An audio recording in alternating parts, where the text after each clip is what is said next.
It was Christmas on the island of Sodor. All the engines were working hard. Thomas and Toby were busy carrying people and parcels up and down the branch line.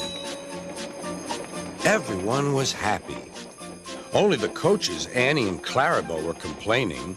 "It's always the same before Christmas," they groaned. "We feel so full. We feel so full."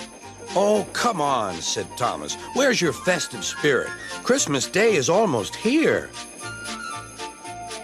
By the side of the track was a little cottage with a familiar figure waving to them. "It's Mrs. Kindly," whistled Thomas. "Beep, beep! Happy Christmas!" Thomas always felt better for seeing her. "Christmas just wouldn't be Christmas without Mrs. Kindly," he said to himself. When work was over, Thomas went to see the other engines. All their coats had been polished. "Huh," said Gordon. "Just look at us. Your driver will have to work fast to get you as smart as us." "Never mind that," replied Thomas. "I've something important to say. Do you realize it's been a whole year since Mrs. Kindly saved us from a nasty accident? You remember when she was ill in bed and—" "Yes, of course," interrupted Edward. "You told us how she waved her red dressing gown out of her window to warn you about a landslide ahead."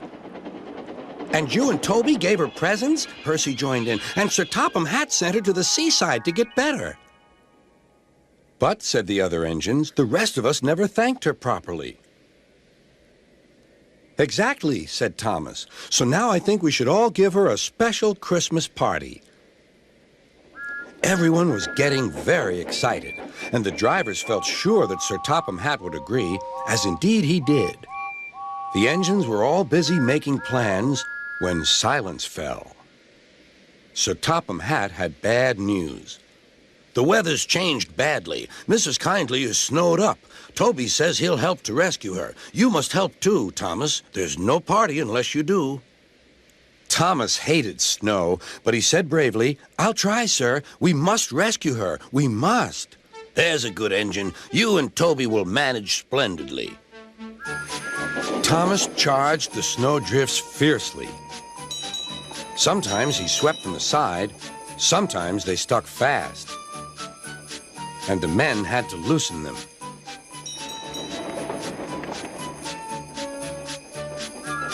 But at the cutting near the cottage, they could go no further.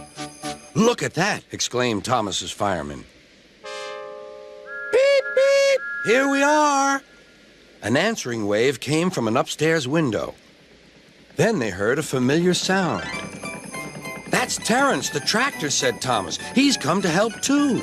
Sure enough, Terence had a snowplow and was working hard to clear a patch to the railroad line and safety. At long last, the rescue was complete. Percy took the tired workmen home. Terence said goodbye to Mrs. Kindly and promised to take care of her cottage as he watched them all set off. The engines made good time. No more snow had fallen, but the yard was dark.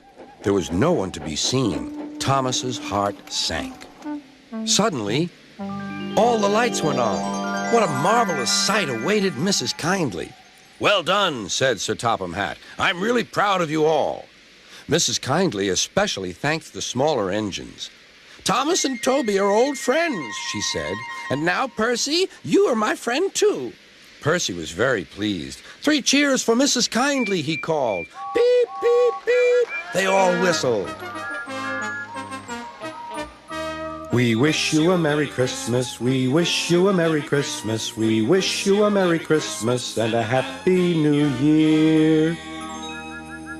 Thomas the tank engine and his friends thought it was the best Christmas ever, and Mrs. Kindly could think of nowhere she would rather live than here with them on the island of Sodor.